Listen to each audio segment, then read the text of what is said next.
Ito kami guys. Nagagrasa kami ito sa panel. Kumbaga ito yung parang pupunta sa tambucho. Actually ito yung tambucho eh. Ayan o. Ayan tambucho namin eh. So bakit kami para maggrasa dito sa panel. Tsaka sa mga pan,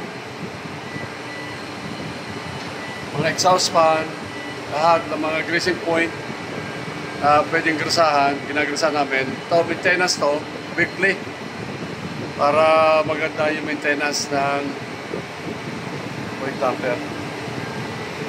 Ito eh, okay. Thank you so much guys.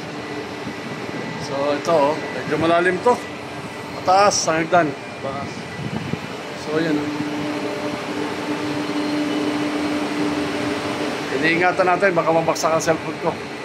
Kaya thank you sa panonood nyo. Ito yung buhay namin dito. God bless you all. Thank you for watching. Tuloy-tuloy lang po panonood. Salamat po.